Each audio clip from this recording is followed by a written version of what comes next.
qui vous assassinent et qui dominent les religions. Et c'est pour ça que les religions, les religieux, sont sous la malédiction de Dieu. Les religieux sont sous la malédiction de Dieu.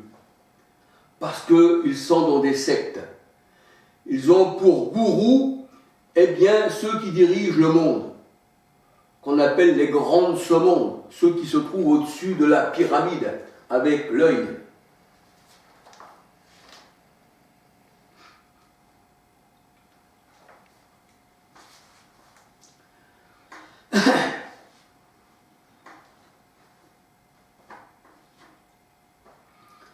Alors, tous ces gens qui votent pour la bête, pour les rois de ce monde, eh bien, la parole de Dieu nous dit, ils sont sous la possession du malin. Ils sont sous la possession, sous la puissance des ténèbres. 1 Jean 5, versets 19-20. Et Christ a vaincu ce monde. Jean 16, verset 33. Il l'a vaincu, pourquoi? Parce que ce monde-là est dirigé par les ténèbres et les gens votent pour la bête, pour les ténèbres, et ils sont eux-mêmes ténèbres. Le Seigneur abandonne cette terre, il a vaincu ce monde, il abandonne cette terre, et la parole de Dieu nous dit, il en a créé une autre, une qui est spirituelle, qui ne fait pas partie de cette terre, de ce monde. Ésaïe 62, verset 2, 4. J'appellerai ta terre, la nouvelle terre, épouse. Apocalypse 21, verset 1 à 10. Et je ne vis plus de mer, je ne vis plus de terre, et voici je vis un ciel nouveau, et une nouvelle terre. Et les choses anciennes sont passées, que nous dit la parole de Dieu. Apocalypse 21, verset 1 à 10, Ésaïe 51, verset 6, 16.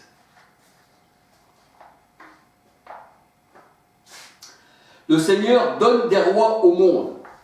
Le Seigneur donne des rois au monde. Et le Seigneur, lui, il est le divin roi. C'est lui qui établit les rois de la terre, qui les élève ou qui les abaisse. Et c'est lui qui les enlève aussi de leur trône. Ézéchiel 28, 1 à 19. Et même le prince de Tyr, eh bien, le Seigneur l'a jeté à terre. Ézéchiel 28, 1 à 19. Et les rois de la terre ne savent même pas que leur souveraineté terrestre vient du Seigneur. C'est lui qui établit et qui dirige les rois. C'est lui qui les dirige. C'est pour ça que le véritable roi des rois, qui agit sur les rois de la terre, on l'appelle le roi des rois et le seigneur des seigneurs. Parce qu'il est au-dessus de tous ces rois-là. Alléluia. Et c'est l'Éternel, eh bien, qui dirige les rois charnels. Alléluia. C'est lui qui les établit et c'est lui qui les dirige. Daniel 4, verset 17. Proverbe 8, verset 14, 15, 16, 18. Proverbe 8, verset 14, 15, 16, 18. Et c'est lui l'Éternel qui change les temps et les circonstances, qui renverse et établit les rois, qui donne de la sagesse aux sages et la science à ceux qui ont de l'intelligence. Il révèle ce qui est profond et caché. Il connaît ce qui est dans les ténèbres, et la lumière est avec lui. C'est ce que nous dit la parole de Dieu. Daniel 2, versets 21, 22, 28. Il tient dans sa main l'âme de tout ce qui vit, le souffle de toute chair d'homme. Job 12, verset 10. Il maîtrise celui qui s'égare et il fait égarer les autres. Job 12, verset 16 à 25. Job 12, verset 16 à 25. Jacques 4, 12. C'est lui qui fait trébucher et c'est lui qui relève. Et dans Job 12, verset 16, Job 12, verset 16 à 25, il nous est dit, il amène les captifs, les conseillers. Il trouble, l'Éternel trouble la raison des juges. Il trouble la raison des juges. Il délie la ceinture des rois. Il met une corde autour de leurs reins. Il amène captifs les sacrificateurs et il fait tomber les puissants. Il fait tomber les puissants de ce monde. Il ôte la parole à ceux qui ont de l'assurance. Il prive de jugement les vieillards. Il verse le mépris sur les grands de ce monde, sur la bête. Il verse le mépris. Il relâche la ceinture des forts. Et il met à découvert ce qui est caché dans les ténèbres. Ça, c'est notre roi, alléluia. Rien ne peut lui échapper. Il est le Tout-Puissant, alléluia. Il produit à la lumière l'ombre de la mort. Il donne de l'accroissement aux nations et il les fait périr. C'est-à-dire, il peut les élever, mais aussi il peut les faire périr. Alors, il donne de l'accroissement aux nations et il les fait périr. Il les étend au loin et il les ramène dans leurs limites. Il enlève l'intelligence au chef des peuples. Il enlève l'intelligence au chef des peuples. Il les fait errer dans des déserts sans chemin. Et nous savons que le chemin, eh bien, c'est Christ. Jean 14, verset 6. Et ces gens-là qui errent dans les chemins et qui n'ont pas d'intelligence, ces chefs de peuple, que le Seigneur leur enlève l'intelligence, eh bien, il les fait errer dans son chemin, dans les déserts, et ces gens-là tâtonnent dans les ténèbres et ne voient pas clair. Il les fait errer comme des gens qui sont ivres. Il les fait errer comme des gens qui sont ivres. Jean 9, verset 39, Exode 4, 11, Jean 12, verset 35 à 41, nous voyons que c'est l'Éternel qui rend aveugle, voyant, sourd et entendant. Alléluia. Il n'y a personne d'autre qui peut faire ça que le Seigneur. Et il n'est pas de roi terrestre qui doit régner sur un élu de Dieu. Il n'est pas de roi terrestre qui doit régner sur un enfant de Dieu, et un enfant de Dieu ne doit pas voter pour un roi terrestre. Juge 8, versets 22-23. Mais un enfant de Dieu a son roi. Zacharie 9, verset 9. Et il a son royaume qui est le royaume du Christ, qui n'est pas d'ici-bas, qui ne fait pas partie de ce monde. Jean 18, versets 36-37.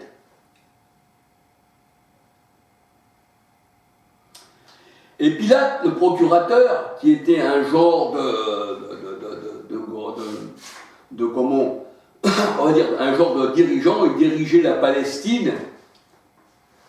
Et on voit que Pilate, le procurateur, qui était aussi un grand de ce monde, eh bien, il croyait qu'il avait les pouvoirs de relâcher Jésus-Christ, notre Sauveur, ou de le crucifier.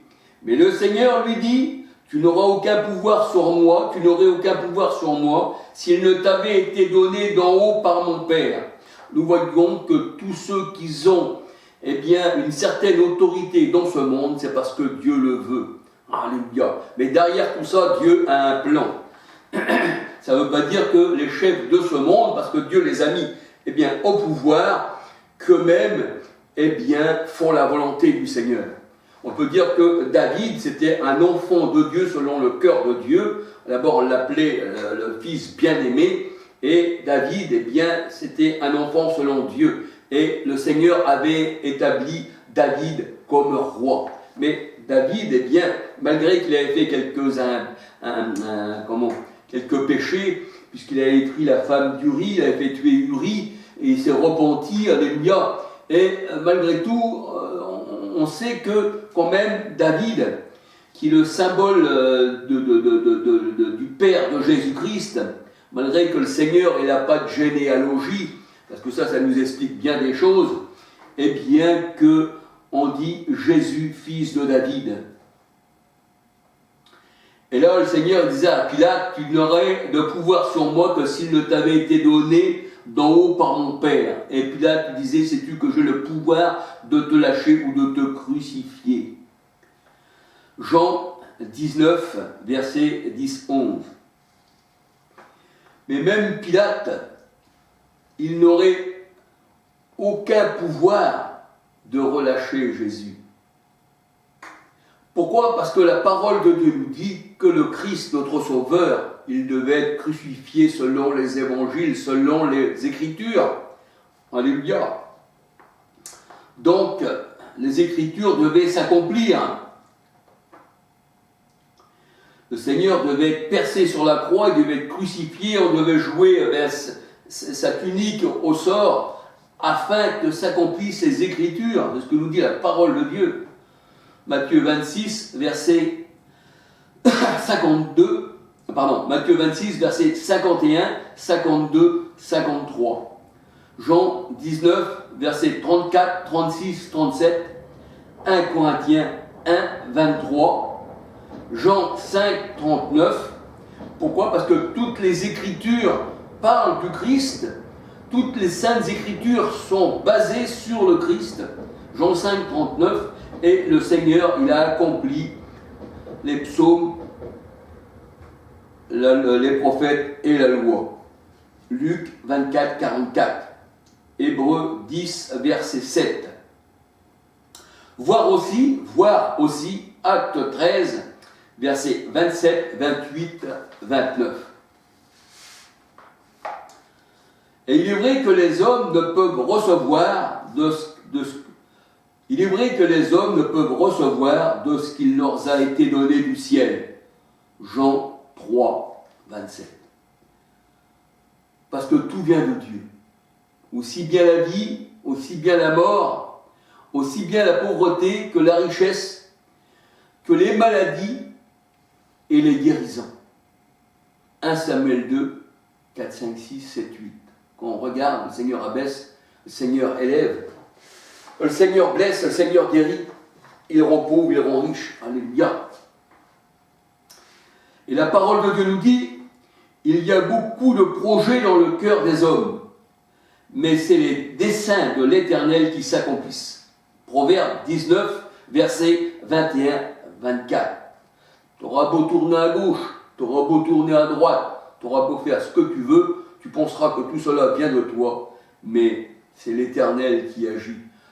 En lui, la parole de Dieu nous dit, nous avons le mouvement et l'être.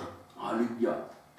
Proverbe 19, 21, 24. Psaume 33, versets 10, 11 à 15. La parole de Dieu nous dit, la voix de l'homme n'est pas en son pouvoir. Il n'est pas à l'homme quand il marche de diriger sa voix. Jérémie 10, 23. Ésaïe 8, 10 et Ésaïe 46, versets 10, 11.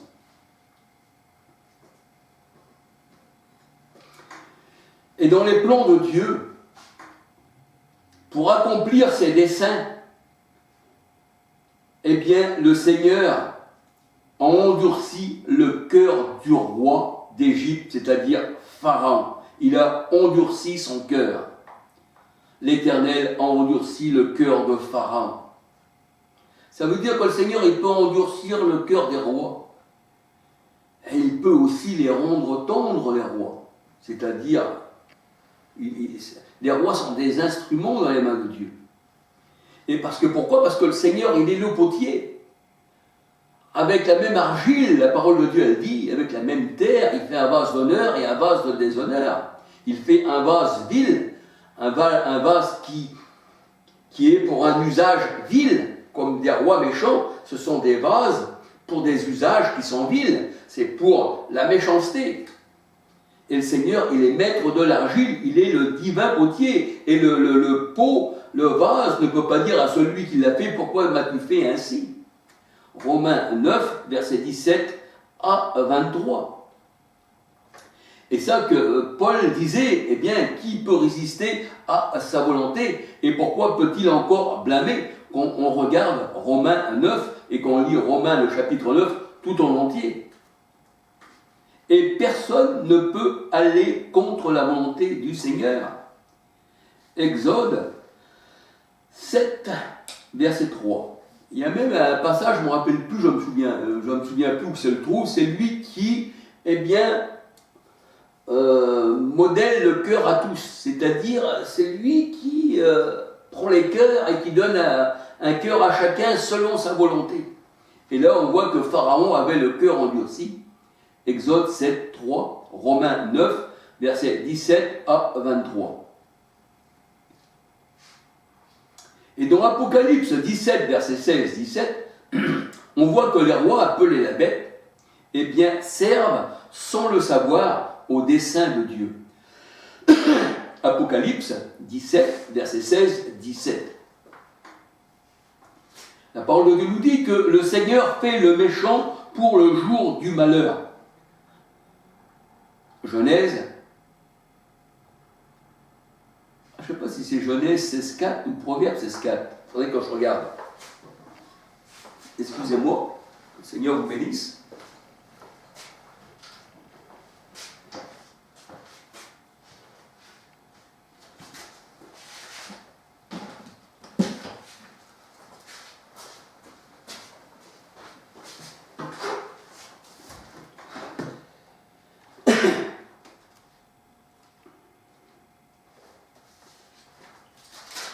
J'ai dû peut-être me tromper.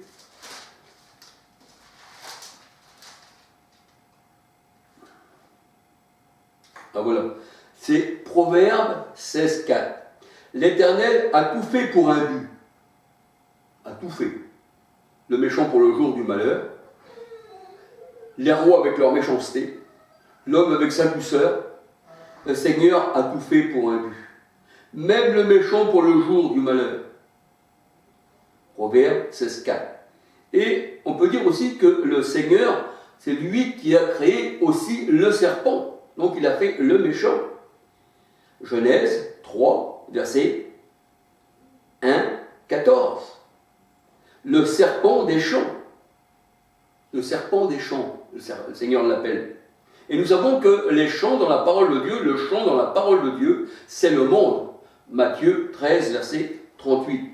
Alors le Seigneur a tout fait pour un but, même le méchant pour le jour du malheur. Et là on voit que ces rois appelés la bête, ces méchants, ces blasphémateurs, eh bien c'est pour le jour du malheur. Apocalypse 17, verset 16-17.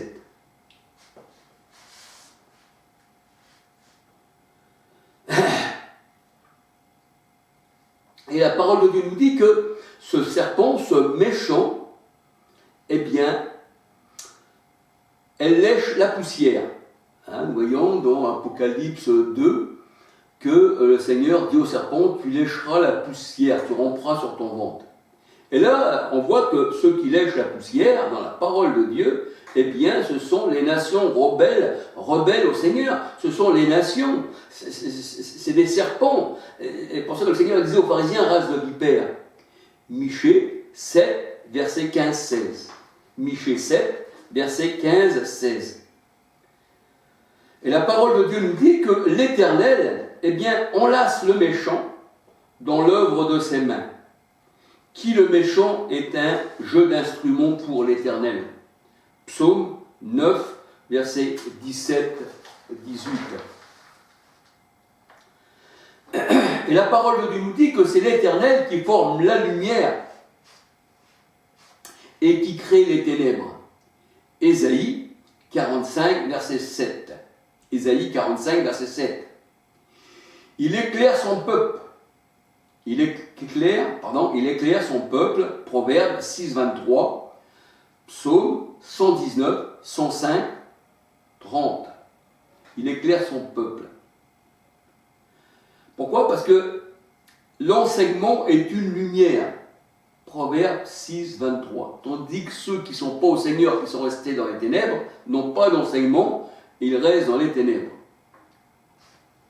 Et c'est pour ça que la parole de Dieu nous dit, et il met les autres dans les ténèbres. Il éclaire son peuple, et il met les autres dans les ténèbres. Exode 10, versets 21, 23. Jean 9, verset 39, et Exode 4, 11. C'est pour ça que le Seigneur disait, je suis venu dans ce monde pour donner la lumière, la vue, pour ouvrir les yeux à ceux qui sont aveugles, mais pour rendre aveugles ceux qui disent voir. Et pourtant, eh bien, ces gens-là, ils ont rejeté la lumière qui est Christ, parce que les ténèbres ne l'ont pas reçu. Jean 1, verset 5, 9, 11, 12. Et il est vrai que le Seigneur ouvre les yeux et les oreilles de ses brebis, et il ferme les yeux et les oreilles des boucs. Jean 12, verset 39 à 41. On voit toujours que c'est le Seigneur, c'est pas quelqu'un d'autre. Hein. C'est pas comme si il y avait un esprit possesseur qui viendrait lui faire tout cela. C'est le Seigneur qui fait ça. Alléluia. Matthieu 13, verset 10 à 17. La parole de Dieu nous dit, l'oreille qui entend et l'œil qui voit, c'est l'Éternel qui a fait l'un et l'autre. Proverbe 20, verset 12. C'est encore l'Éternel qui rassemble les nations comme des gerbes dans l'air, et elles ne le savent pas. Michée 5, versets 11, 12. Et quand le Seigneur veut détruire un pays, il excite l'esprit des rois. Il excite l'esprit des rois contre ses ennemis. Jérémie 51, verset 11. Il appelle un vent destructeur. Jérémie